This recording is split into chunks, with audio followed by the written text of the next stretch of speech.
노숙자의 옆얼굴이 조금 보였는데 그 순간 인호의 심장이 쿵 내려앉았습니다. 창수야, 너냐? 목소리가 떨렸습니다. 이창수, 고등학교 때 같은 반이었던 단짝 친구였습니다.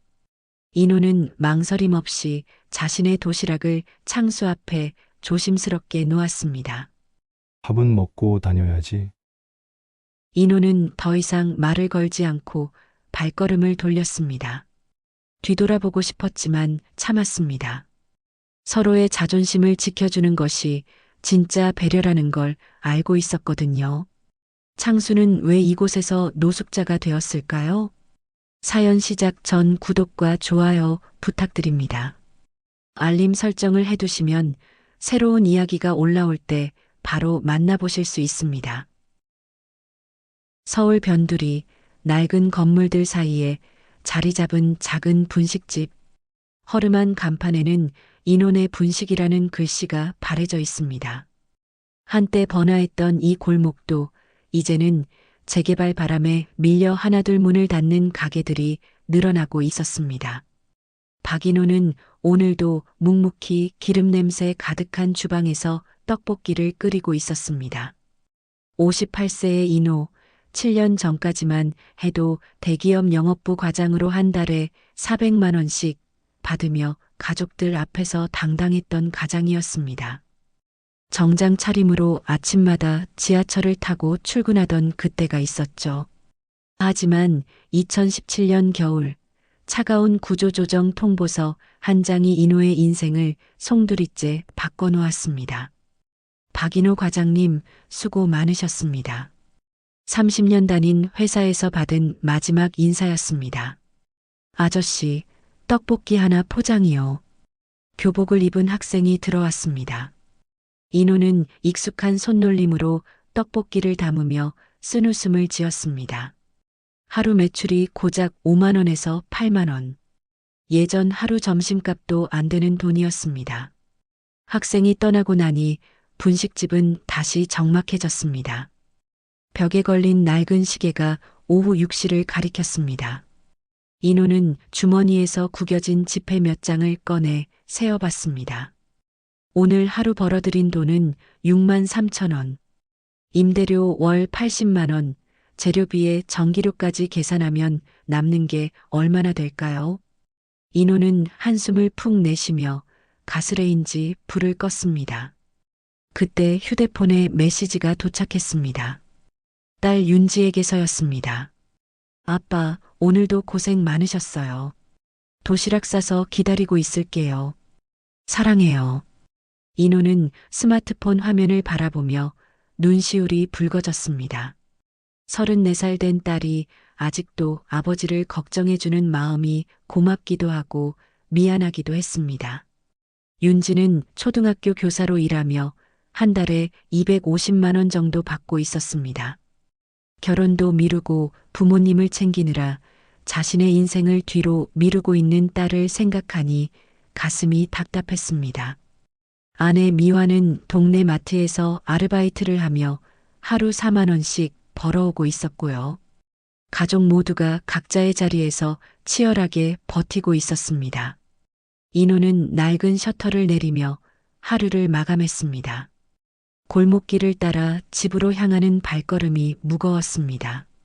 예전엔 정장 차림으로 당당히 걸었던 이 길이 이제는 기름 냄새 밴 앞치마를 두른 채 고개 숙이고 걷는 길이 되었습니다. 집까지 5분 거리, 인호는 골목 모퉁이를 돌고 있었습니다. 그런데 담벼락 아래 뭔가 움직이는 게 보였습니다. 더러운 이불에 몸을 웅크린 노숙자였습니다. 머리카락은 뒤엉켜 있고 얼굴은 때와 먼지로 알아볼 수 없을 정도였습니다. 하지만 인호는 그 실루엣에서 묘한 기시감을 느꼈습니다. 설마. 인호는 조심스럽게 다가갔습니다. 노숙자의 옆얼굴이 조금 보였는데 그 순간 인호의 심장이 쿵 내려앉았습니다. 창수야, 너냐? 목소리가 떨렸습니다. 이창수, 고등학교 때 같은 반이었던 단짝 친구였습니다. 함께 축구하고 라면 먹으며 장래 희망을 나누던 그 친구 말입니다. 10년 전 창수가 운영하던 작은 건설회사가 부도가 나면서 빚더미에 앉게 되었고 가족들마저 등을 돌린 후 거리로 나앉았다는 소식을 들었었습니다. 그 후 연락이 끊어졌는데 가끔 누군가가 목격했다는 얘기만 들려올 뿐이었습니다. 노숙자는 인호를 올려다보지 않았습니다. 너무 초라한 자신의 모습을 보이기 싫은 듯 고개를 더욱 숙였습니다. 인호는 주머니에서 윤지가 준비해둔 도시락을 꺼냈습니다. 오늘 하루의 피로를 달래줄 유일한 위안이었지만 인호는 망설임 없이 그 도시락을 창수 앞에 조심스럽게 놓았습니다. 밥은 먹고 다녀야지. 인호의 목소리는 떨리고 있었습니다. 창수는 여전히 고개를 들지 않았지만 희미하게 끄덕이는 것 같았습니다. 인호는 더 이상 말을 걸지 않고 발걸음을 돌렸습니다. 뒤돌아보고 싶었지만 참았습니다. 서로의 자존심을 지켜주는 것이 진짜 배려라는 걸 알고 있었거든요. 집으로 가는 남은 길, 인호의 마음은 복잡했습니다. 오늘 저녁은 라면으로 때워야겠다는 현실적인 걱정과 함께 옛 친구에 대한 안타까움이 가슴을 짓눌렀습니다.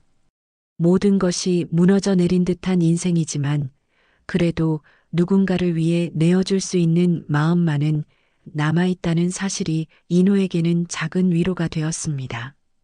며칠이 지났습니다. 인호는 매일 그 모퉁이를 지나며 혹시나 하는 마음으로 담벼락 아래를 살펴봤지만 더러운 이불도 노숙자도 보이지 않았습니다. 창수인지 아닌지 확신할 수 없었던 그 사람은 흔적도 없이 사라져버렸습니다. 왠지 모를 허전함이 가슴 한켠을 차지했습니다. 아무것도 안 남겨두고 갔네. 인호는 중얼거리며 빈 담벼락을 바라봤습니다. 혹시 도시락 용기라도 남아있을까 싶어 주변을 살펴봤지만 아무것도 없었습니다.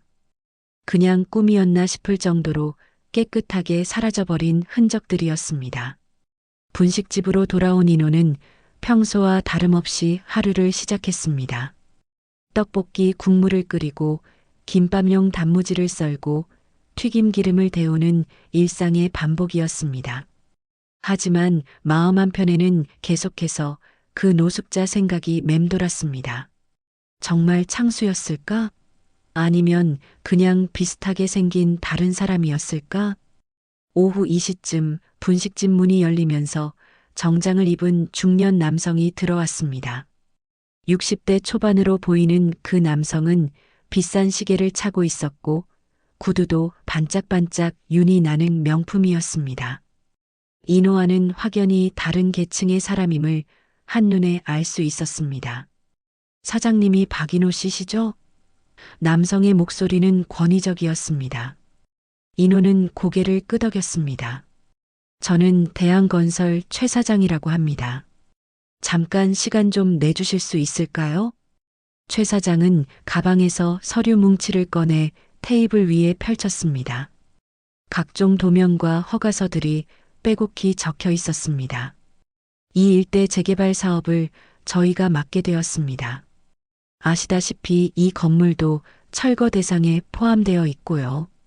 인호의 얼굴이 굳어졌습니다. 재개발 얘기는 몇 년 전부터 돌던 소문이었지만 이렇게 구체적으로 통보받는 건 처음이었습니다.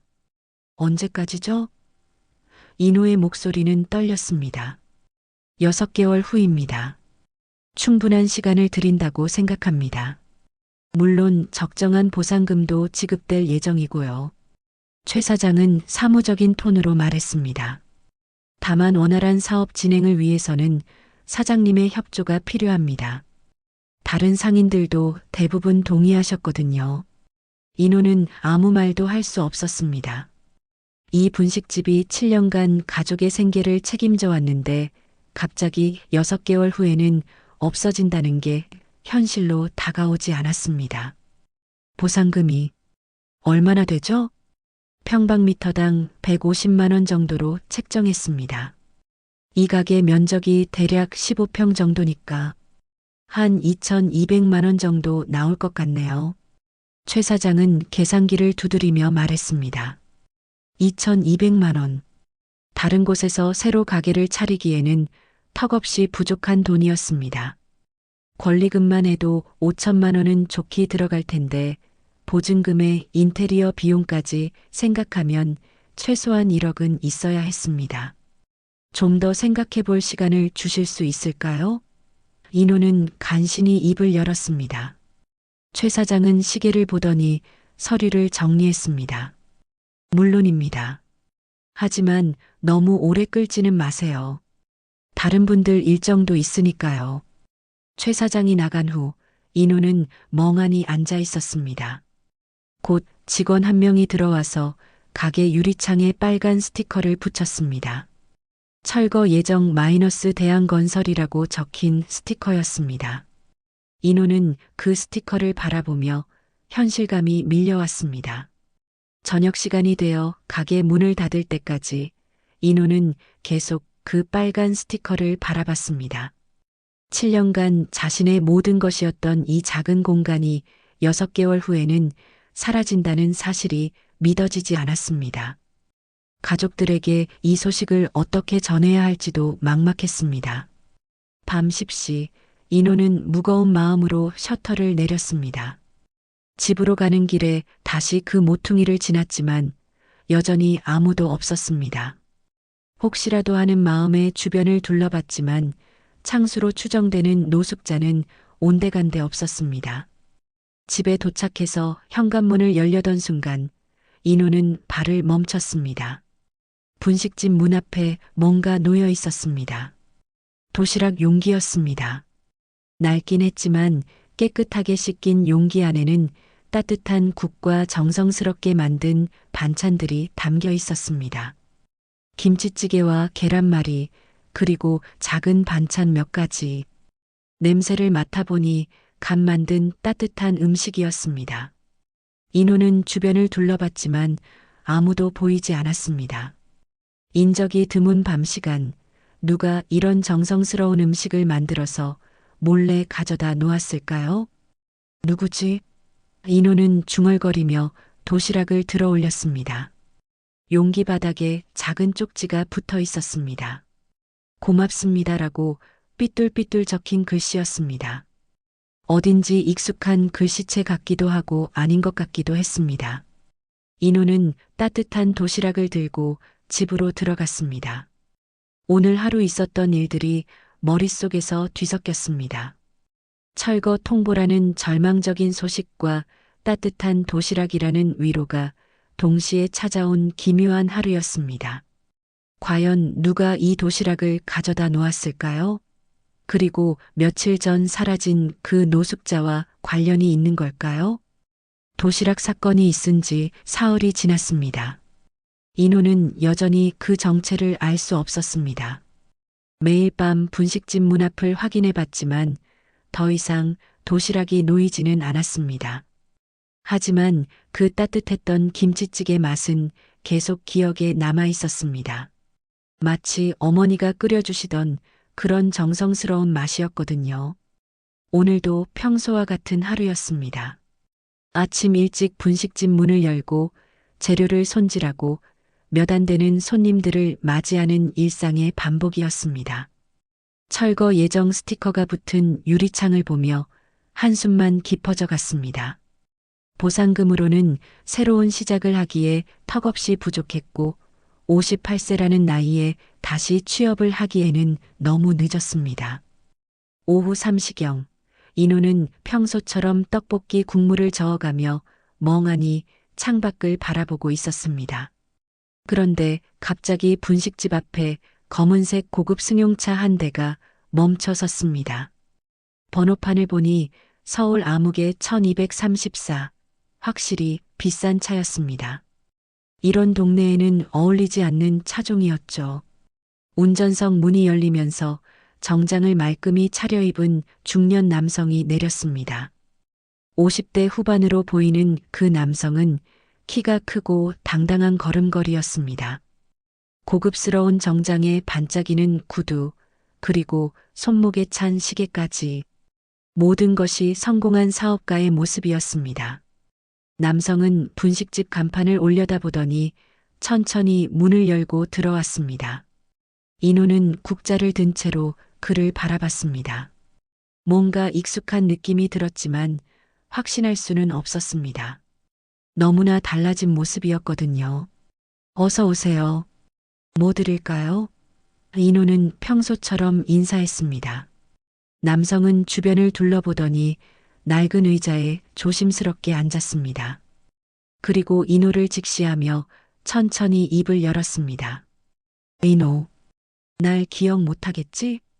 그 목소리를 듣는 순간 인호의 손이 멈춰버렸습니다.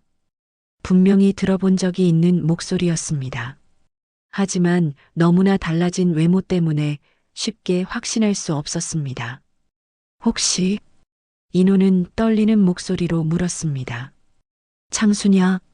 남성은 빙글에 미소를 지었습니다. 맞아. 이창수야. 그 순간 인호는 국자를 떨어뜨렸습니다. 쿵 하는 소리와 함께 바닥에 국물이 튀었지만 인호는 신경 쓸 겨를이 없었습니다. 창수야, 정말 너냐? 인호는 황급히 앞치마를 벗으며 달려갔습니다. 가까이서 보니 확실했습니다. 고등학교 때 그 장난기 가득했던 눈빛이 그대로 남아 있었거든요. 다만 이제는 성공한 사업가의 여유로움이 덧붙여져 있었습니다. 그래, 나야. 많이 변했지? 창수는 일어서서 인호와 포옹했습니다. 30년 만에 재회였습니다. 인호는 눈시울이 붉어지는 걸 느꼈습니다. 며칠 전 담벼락 아래에서 본 그 초라한 노숙자가 정말 창수였던 건지 도무지 믿어지지 않았습니다. 도대체 어떻게 된 거야? 며칠 전에는 인호는 말을 잇지 못했습니다. 창수는 고개를 끄덕였습니다. 맞아. 며칠 전 그 노숙자가 나였어. 놀랐지? 창수는 천천히 자신의 이야기를 시작했습니다. 10년 전 회사가 망하고 빚더미에 앉게 됐을 때 정말 죽고 싶었어.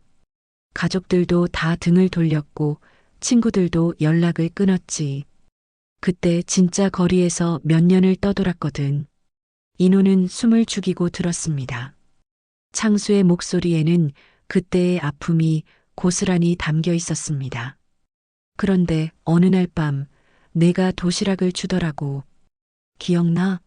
며칠 전 그날 말이야. 그게 정말 너였구나.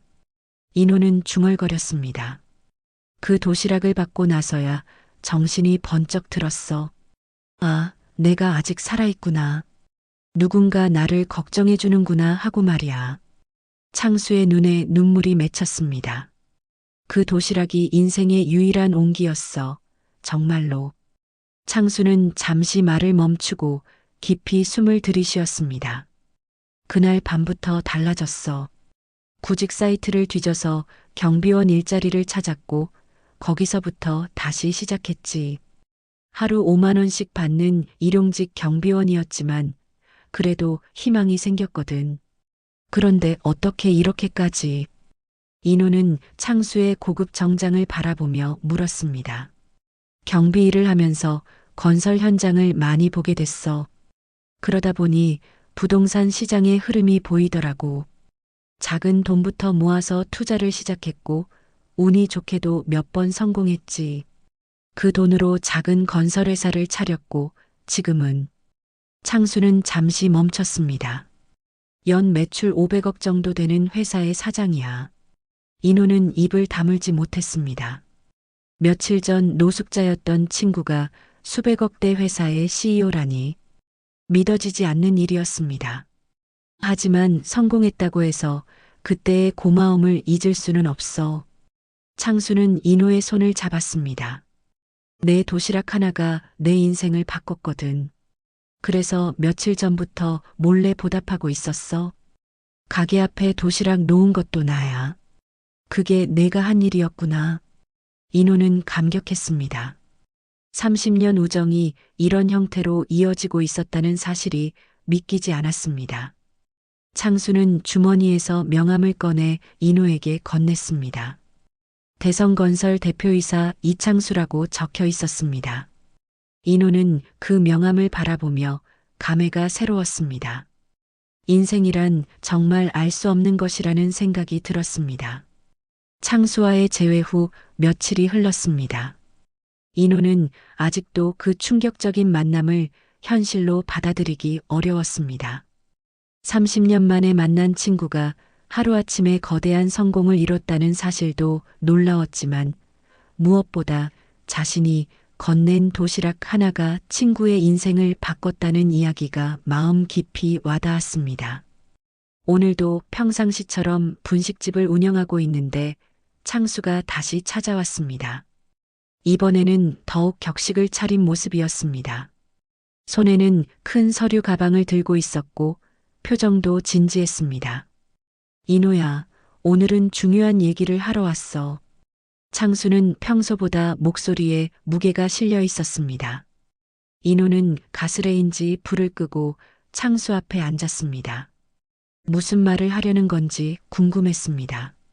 솔직히 말할게. 이 가게를 내게 넘겨줬으면 해. 창수는 단도직입적으로 말했습니다. 인호는 깜짝 놀라며 창수를 바라봤습니다.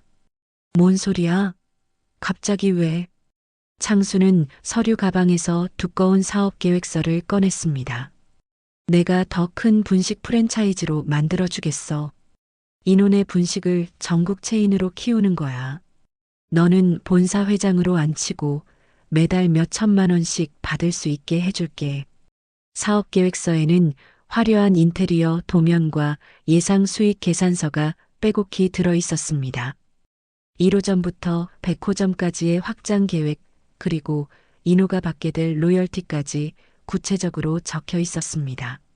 월 3천만 원 이상의 수입을 보장한다는 내용이었습니다. 창수야, 고마운 마음은 알겠지만 인호는 고개를 천천히 저었습니다. 이건 그냥 가게가 아니야.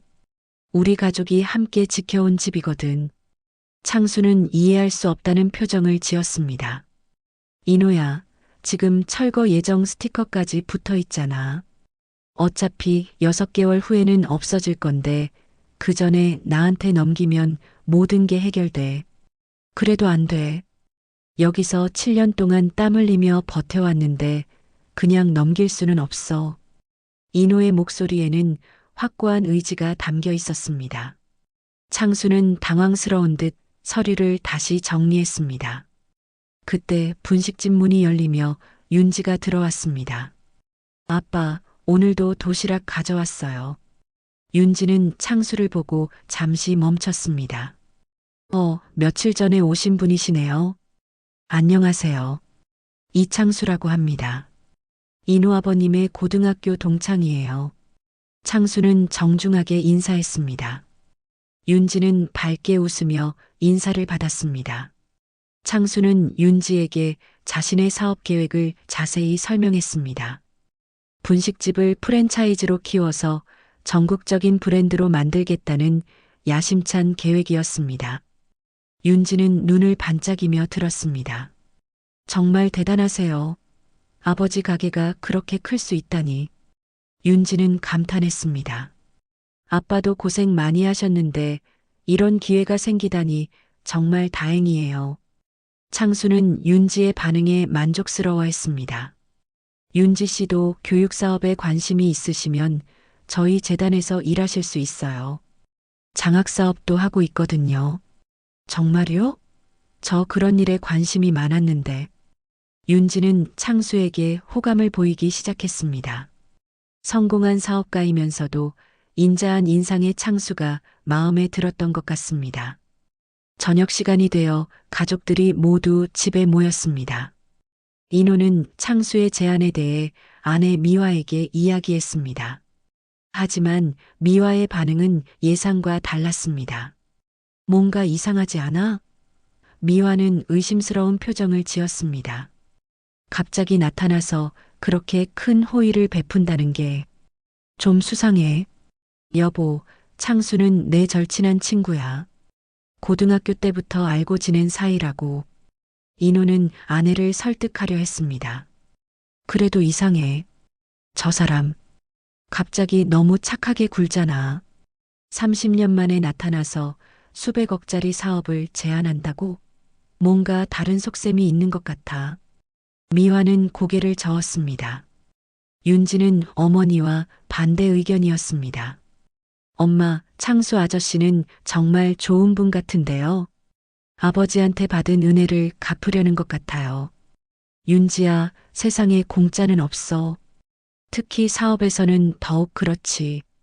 미화는 딸을 타이르듯 말했습니다. 너무 성급하게 판단하지 마. 그날 밤 인호는 잠이 오지 않아 휴대폰으로 인터넷을 검색해 봤습니다. 대성건설 이창수라고 검색하니 여러 기사들이 나왔습니다. 대부분 사업 성공담이었지만 그중 하나의 사진에서 인호는 깜짝 놀랐습니다. 사진 속에는 창수와 함께 환하게 웃고 있는 또 다른 중년 남성이 있었습니다. 그 남성은 며칠 전 분식집에 찾아와서 철거 통보를 했던 최 사장이었습니다. 사진 설명에는 대성건설 이창수 대표와 대한건설 최철호 사장의 업무 협약식이라고 적혀 있었습니다. 인호는 휴대폰을 떨어뜨릴 뻔했습니다. 창수가 자신에게 철거 통보를 한 최 사장과 사업 파트너였다는 사실을 알게 된 것입니다. 갑자기 아내 미화의 말이 떠올랐습니다. 뭔가 다른 속셈이 있는 것 같아. 인호는 밤새 잠을 이루지 못했습니다. 과연 창수의 진짜 의도는 무엇일까요? 정말 순수한 우정에서 나온 제안일까요? 아니면 다른 목적이 숨어 있는 걸까요?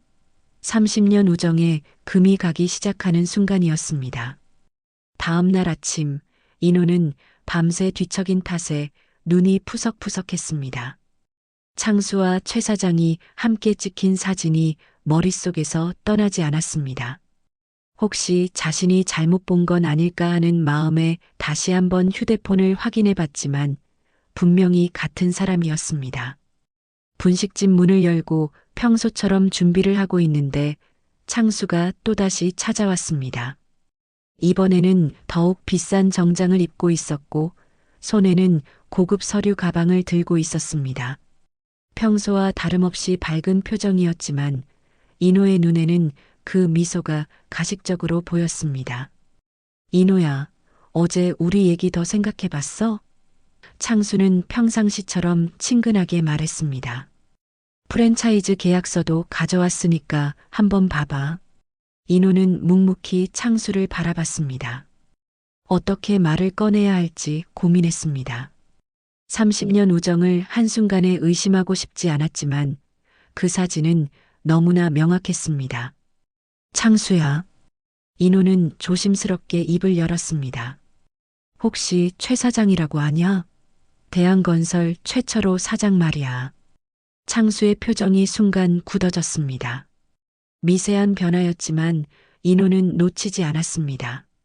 최 사장? 왜 갑자기 그 사람을 물어봐? 며칠 전에 우리 가게에 와서 철거 통보를 했어. 6개월 후에 이 건물을 헐어버린다고 말이야. 인호는 창수의 반응을 살폈습니다. 그런데 어제 우연히 인터넷에서 봤는데 너랑 그 사람이 함께 찍힌 사진이 있더라고. 창수는 잠시 말을 잇지 못했습니다. 당황한 기색이 역력했습니다. 아, 그거 말이야. 사실은 뭐야? 인호의 목소리가 날카로워졌습니다. 설마 너도 이 재개발 사업에 관련되어 있는 거 아니야? 창수는 깊은 한숨을 내쉬었습니다. 인호야, 들어봐. 맞아. 나도 이 재개발 사업에 참여하고 있어. 하지만 그게 중요한 게 아니라. 뭐라고? 인호는 소리를 질렀습니다. 분식집 안에 있던 몇 안 되는 손님들이 모두 돌아봤습니다. 그럼 처음부터 다 계획된 일이었단 말이야? 아니야. 그게 아니라고. 창수도 목소리를 높였습니다. 재개발에 반대하는 상인들을 설득하는 게 내 역할이긴 하지만 너한테는 정말 도움이 되고 싶었어. 인호는 믿을 수 없다는 표정으로 창수를 바라봤습니다. 그럼 며칠 전에 노숙자로 나타난 것도 다 연출이었다는 거야? 내가 준 도시락으로 인생이 바뀌었다는 것도 거짓말이고, 그건 진짜야. 정말로 내 도시락 때문에 다시 일어설 수 있었다고. 창수는 간절하게 말했습니다. 하지만 사업은 사업이야. 어차피 철거될 건데 너만이라도 좋은 조건으로 넘어가길 바랐던 거라고. 좋은 조건? 인호는 비웃었습니다. 그 도시락이 내게는 사업의 빌미였냐? 30년 우정을 이용해서 날 속인 거야? 그때 분식집 문이 열리며 윤지가 들어왔습니다. 아빠, 무슨 일이에요? 밖에서도 소리가 들렸는데 윤지는 분위기가 심상치 않다는 걸 직감했습니다. 윤지야. 창수는 윤지를 향해 다가갔습니다. 아버님이 오해하고 계셔서 그래. 내가 설명은 무슨 설명이야? 인호가 창수를 밀쳐냈습니다. 윤지야, 이 사람은 우리 가게를 부수려는 재개발업자야.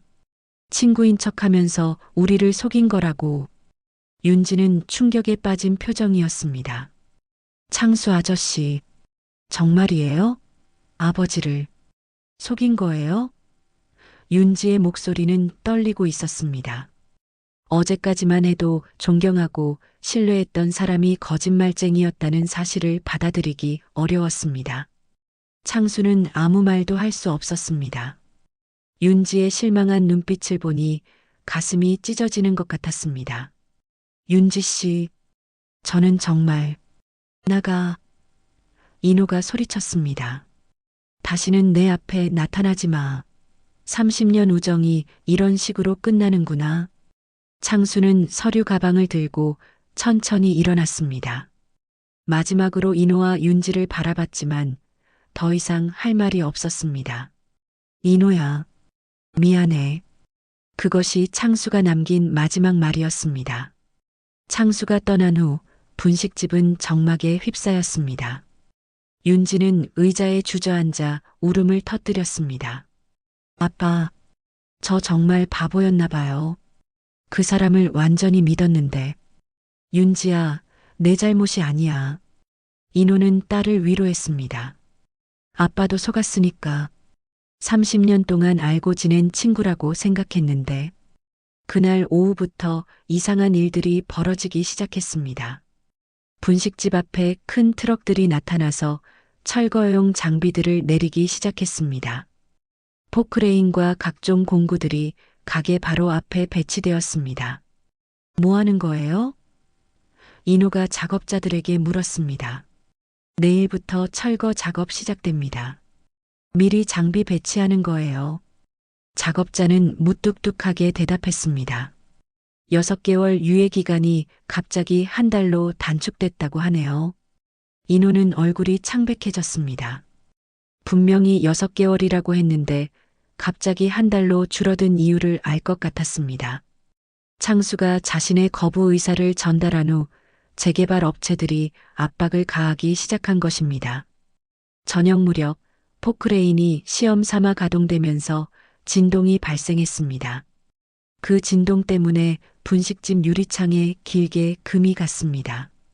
파리리릭 하는 소리와 함께 유리창 전체에 거미줄 같은 균열이 생겼습니다. 인호는 그 금간 유리창을 바라보며 절망감에 빠졌습니다.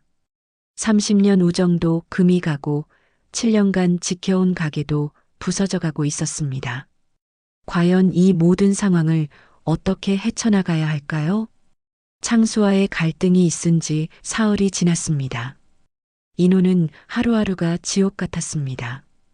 분식집 앞에 배치된 철거 장비들이 마치 자신을 조롱하는 것 같았고 금이 간 유리창을 볼 때마다 가슴이 답답했습니다. 30년 우정이 이런 식으로 끝나버린 현실이 받아들여지지 않았습니다. 오늘도 몇 안 되는 손님들을 상대하며 하루를 보내고 있는데 구청 직원이 분식집을 찾아왔습니다. 파란색 유니폼을 입은 젊은 공무원이 서류 봉투를 들고 들어왔습니다. 박인호 사장님이시죠? 구청 건축과에서 나왔습니다. 전달드릴 문서가 있어서요. 공무원은 정중하게 인사하며 봉투를 건넸습니다. 인호는 의아한 표정으로 봉투를 받았습니다. 또 무슨 철거 관련 통보서인가 싶어 마음이 무거웠습니다. 하지만 봉투를 뜯어보는 순간 인호는 눈을 의심했습니다. 건물 철거 유예 신청서 마이너스 제출자 이창수. 문서에는 분명히 창수의 이름이 적혀 있었습니다. 그리고 신청 사유란에는 해당 건물의 역사적 가치 및 지역 상권 보호를 위한 재검토 필요라고 적혀 있었습니다.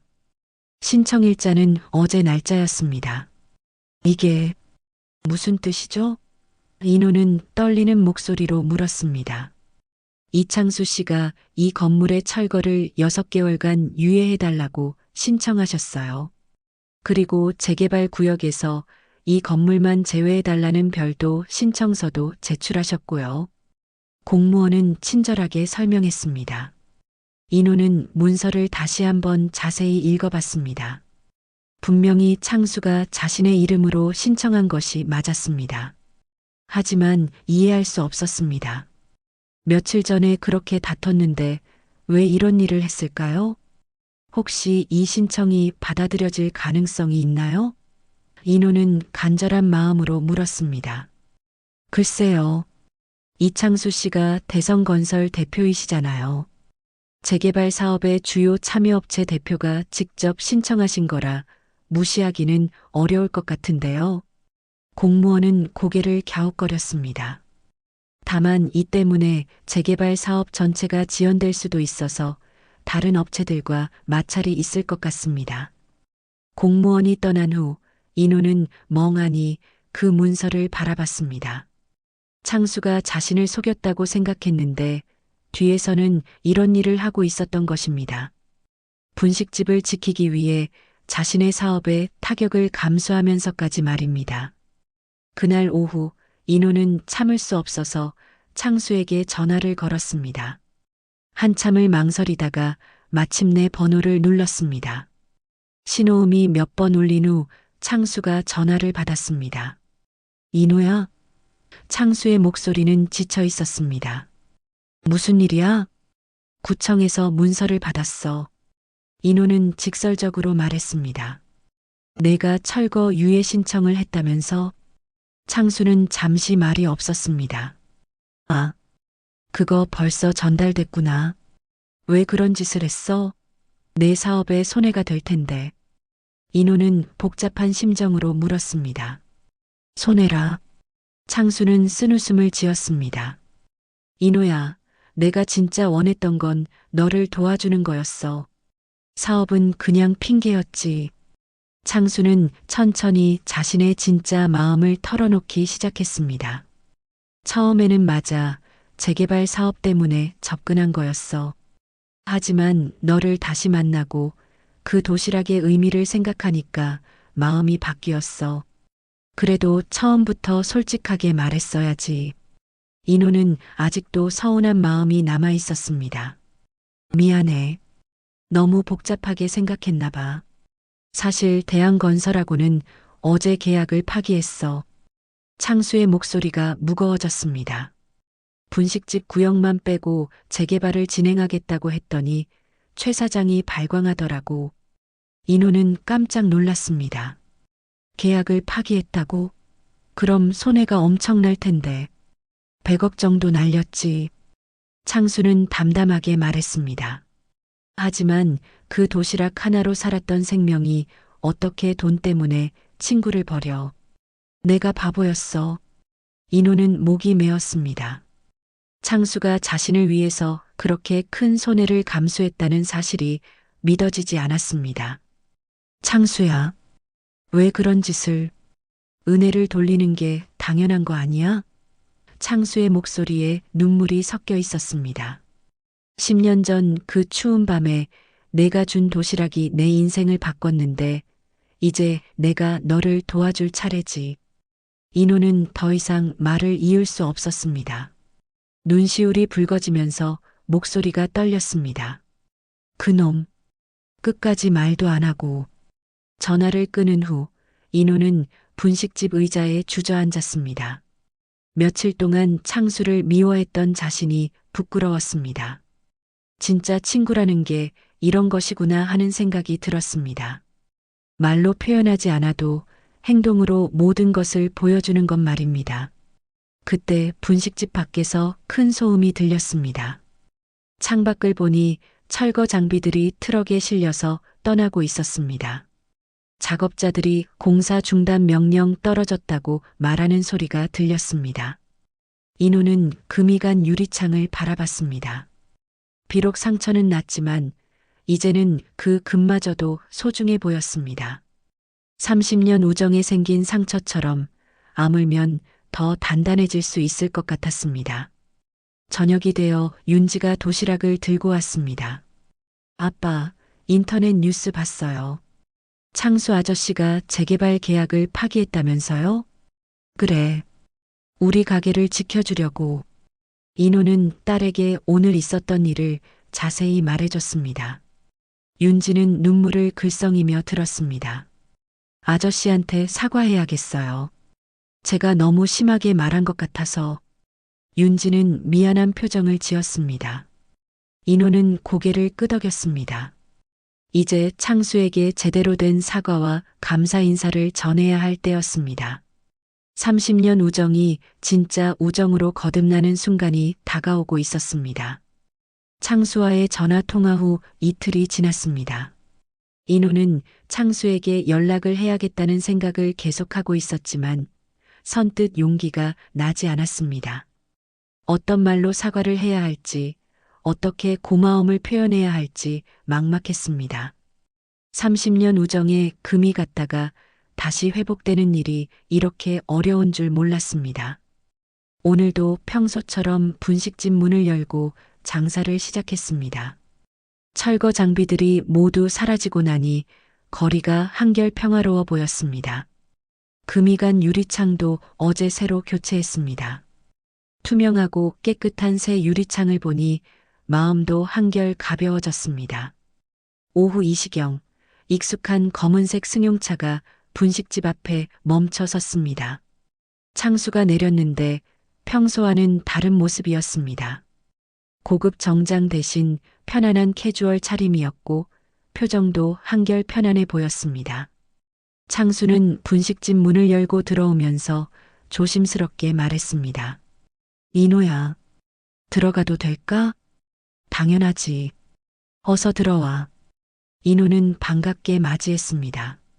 며칠 전에 갈등이 무색할 정도로 자연스러운 모습이었습니다. 창수는 평소 자주 앉던 자리에 앉으며 주변을 둘러봤습니다. 유리창 새로 갈았네? 훨씬 깨끗해 보여. 응, 어제 갈았어. 그런데 창수야. 인호는 말을 잇지 못했습니다. 사과의 말이 목구멍까지 올라왔다가 다시 들어가기를 반복했습니다. 미안하다는 말 하려고. 창수가 먼저 입을 열었습니다. 그럴 필요 없어. 내가 처음부터 솔직하지 못했으니까. 아니야. 내가 너를 의심한 게 잘못이었어. 인호는 고개를 숙였습니다. 30년 친구를 그렇게 쉽게 의심했으니 얼마나 서운했겠어. 창수는 씁쓸하게 웃었습니다. 사실 처음에는 정말 서운했어. 하지만 나중에 생각해보니 내 입장에서는 당연한 반응이었지. 갑자기 나타나서 이상한 제안을 하니까. 두 사람은 잠시 말없이 앉아 있었습니다. 어색한 침묵이 아니라 서로를 이해하는 편안한 침묵이었습니다.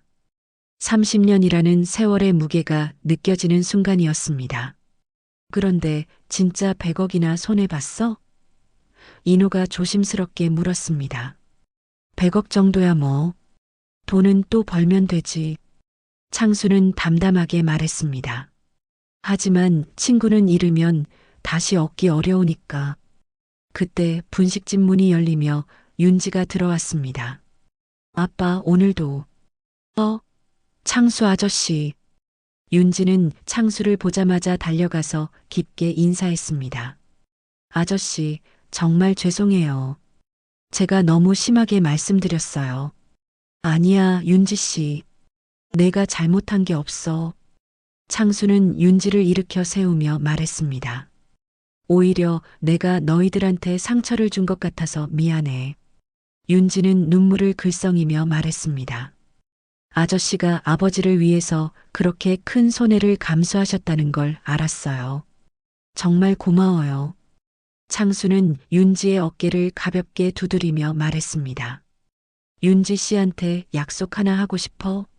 내가 장학재단을 만들 건데 거기서 일해볼 생각 없어? 정말요? 윤지의 눈이 반짝였습니다. 저 그런 일 정말 하고 싶었는데 좋은 교사들을 모아서 소외계층 아이들을 가르치는 사업을 하려고 해. 윤지 씨 같은 분이 꼭 필요해. 창수는 진지하게 말했습니다. 인호는 창수의 말을 들으며 감동했습니다. 창수가 단순히 자신만 도와주는 게 아니라 딸의 미래까지 생각해주고 있었던 것입니다. 저녁 시간이 되어 손님들이 모두 떠나자 인호는 작은 냉장고에서 소주 한 병을 꺼냈습니다. 창수야, 오늘은 우리가 진짜 술 한잔 하자. 좋지. 창수도 흔쾌히 응했습니다. 인호는 소주를 따르면서 말했습니다. 너한텐 말하지 말라더라. 자존심 상할까봐. 창수는 빙그레 웃었습니다. 누가 그런 말 했어? 윤지가 그러던데. 내가 도와주는 걸 내가 알면 자존심 상할까봐 숨기고 있었다고. 인호는 잔을 창수에게 건넸습니다. 그 애가 그런 말을 했구나. 창수는 잔을 받으며 고개를 끄덕였습니다. 맞아. 너 자존심 센 거 고등학교 때부터 알고 있었으니까. 두 사람은 잔을 들고 서로를 바라봤습니다. 건배하자. 30년 우정을 위해서. 인호가 말했습니다. 건배. 창수도 잔을 들었습니다. 술을 한 모금 마신 후 인호가 말했습니다. 근데 너 그때 도시락 반찬 기억은 하냐? 창수는 웃으며 대답했습니다. 기억하지. 제육볶음이랑 계란말이. 근데 솔직히 말하면 형편없었어. 뭐라고? 인호는 어이없다는 표정을 지었습니다. 농담이야. 창수는 크게 웃었습니다. 세상에서 제일 맛있는 도시락이었다고. 정말로. 두 사람은 함께 웃으며 잔을 부딪혔습니다. 그 소리가 분식집 안에 따뜻하게 울려 퍼졌습니다. 30년 세월을 뛰어넘어 다시 만난 진짜 우정이었습니다. 앞으로 자주 놀러 올게. 창수가 말했습니다. 언제든지 와. 이제 진짜 친구니까. 인호도 웃으며 대답했습니다. 창수는 마지막 잔을 비우며 말했습니다. 인호야, 고마워. 내가 있어서 내가 진짜 사람이 될 수 있었어. 무슨 소리야? 내가 더 고마워. 인호는 진심으로 말했습니다. 밤이 깊어가는 분식집에서 두 친구는 오랜 시간 이야기를 나눴습니다. 과거의 아픈 기억들도 현재의 어려움도 모두 나눌 수 있는 진짜 친구가 되었습니다. 한 끼의 도시락이 만들어낸 기적 같은 이야기였습니다. 1년이 흘렀습니다. 계절이 한 바퀴 돌아 다시 봄이 찾아왔습니다. 인호의 분식집이 있던 그 골목에는 놀라운 변화가 일어나 있었습니다. 허름했던 인호의 분식 간판은 사라지고 그 자리에는 깔끔하고 세련된 간판이 걸려 있었습니다. 창수도시락이라는 따뜻한 글씨가 새겨진 간판이었습니다. 간판 아래쪽에는 작지만 의미 깊은 문구가 적혀 있었습니다. 한 끼의 따뜻함이 인생을 바꿀 수 있습니다. 지나가는 사람들이 그 문구를 읽으며 잠시 멈춰서는 모습을 종종 볼 수 있었습니다. 가게 안으로 들어가면 예전과는 완전히 다른 모습이었습니다. 깔끔하게 정리된 인테리어, 밝은 조명, 그리고 정성스럽게 진열된 메뉴판들. 하지만 가장 중요한 것은 변하지 않았습니다. 주방에서는 여전히 인호가 직접 떡볶이를 끓이고 계란말이를 부치고 있었거든요. 아저씨, 계란말이 추가요. 학생 손님이 소리쳤습니다. 예전보다 훨씬 많은 손님들이 찾아오고 있었습니다. 입소문을 타고 유명해진 덕분에 멀리서도 일부러 찾아오는 사람들이 늘어났습니다. 인호는 능숙한 손놀림으로 계란말이를 만들면서 뿌듯한 마음이 들었습니다. 1년 전만 해도 하루에 몇만 원 벌기도 어려웠는데 이제는 하루 매출이 50만 원을 넘나들고 있었습니다. 더 중요한 것은 돈이 아니라 많은 사람들에게 따뜻한 한 끼를 제공할 수 있다는 보람이었습니다. 창밖으로 보니 익숙한 검은색 승용차가 주차되고 있었습니다. 창수가 오는 시간이었습니다. 요즘 창수는 거의 매일 점심시간에 분식집을 찾아왔습니다. 바쁜 사업가 스케줄에도 불구하고 꼭 시간을 내서 오는 것이었습니다. 창수는 가게에 들어오자마자 창가 자리로 향했습니다. 언제부터인가 그 자리가 창수의 지정석이 되어버렸습니다. 다른 손님들도 자연스럽게 그 자리는 비워두곤 했습니다. 인호야, 오늘도 떡볶이 하나? 창수는 밝게 소리쳤습니다. 1년 동안 거의 매일 같은 메뉴를 시켰지만 전혀 지겨워하지 않았습니다. 또 떡볶이야? 다른 것도 먹어봐. 인호는 웃으며 떡볶이를 끓이기 시작했습니다. 이 집 떡볶이가 세상에서 제일 맛있는데 왜 다른 걸 먹어? 창수는 농담 반 진담 반으로 말했습니다. 점심시간이 지나고 손님들이 줄어들자 창수는 인호에게 다가와서 말했습니다. 인호야, 2호점 오픈 준비는 어때? 다음 달에 강남에 문을 열 예정이야. 윤지가 직접 관리한다고 하더라고. 인호는 뿌듯한 표정으로 대답했습니다. 윤지는 지금 창수가 설립한 장학재단에서 일하고 있었습니다. 교육사업과 더불어 창수도시락 프랜차이즈 사업도 함께 관리하고 있었죠. 특히 소외계층 청소년들에게 무료 도시락을 제공하는 프로그램을 운영하면서 큰 보람을 느끼고 있었습니다. 윤지가 정말 열심히 하더라고. 어제도 밤늦게까지 청소년 센터에서 아이들한테 도시락 나눠주고 있었어. 창수는 윤지를 자랑스러워했습니다. 그 애가 그런 일을 하면서 진짜 행복해해. 고맙더라고. 윤지한테 그런 기회를 줘서. 인호도 딸을 생각하며 미소를 지었습니다. 창수는 창밖을 바라보며 말했습니다. 내년에는 10호점까지 늘릴 계획이야. 전국 곳곳에 창수 도시락을 만들어서 더 많은 사람들에게 따뜻한 한 끼를 제공하고 싶어. 좋은 생각이야. 하지만 무리하지는 마. 인호는 걱정스럽게 말했습니다. 걱정 마. 이제는 욕심내지 않아. 그냥 우리가 할 수 있는 만큼만 하는 거야. 창수는 여유로운 표정이었습니다. 저녁 시간이 되어 마지막 손님이 떠나자 인호와 창수는 함께 정리를 시작했습니다. 창수는 대기업 회장이 되었지만 여전히 인호를 도와 설거지를 하고 테이블을 닦았습니다. 창수야, 1년 전에 누가 이런 일이 일어날 거라고 생각했겠어? 인호는 감회 깊게 말했습니다. 정말 신기해. 한 끼 도시락이 이렇게까지 큰 변화를 만들어낼 줄 몰랐지. 창수도 고개를 끄덕였습니다. 인호는 주방에서 마지막 계란말이를 만들며 말했습니다. 그때 내가 정말 창수가 맞는지 확신이 없었는데 그냥 도시락을 준 게 다행이야. 만약 그때 그냥 지나쳤다면? 창수는 상상하기 싫다는 표정을 지었습니다. 아마 우리는 영영 만나지 못했을지도 모르지. 인호도 생각만 해도 아찔했습니다. 그때 가게 문이 열리며 윤지가 들어왔습니다. 아빠, 창수 아저씨, 아직 안 가셨네요? 윤지야, 오늘은 어땠어? 창수가 반갑게 맞이했습니다. 오늘 청소년 센터에서 도시락 30개를 나눠줬어요. 아이들이 정말 좋아하더라고요. 윤지는 활기찬 목소리로 말했습니다. 특히 한 아이가 이 도시락 때문에 하루가 따뜻해진다고 하는데 정말 뭉클했어요. 인호와 창수는 서로를 바라보며 미소를 지었습니다. 1년 전 자신들이 나눈 도시락 이야기와 똑같았기 때문입니다. 그래, 도시락은 단순한 음식이 아니야. 마음을 전하는 거지. 창수가 말했습니다. 세 사람은 함께 가게 정리를 마치고 밖으로 나왔습니다. 간판의 조명이 따뜻하게 골목을 비추고 있었습니다.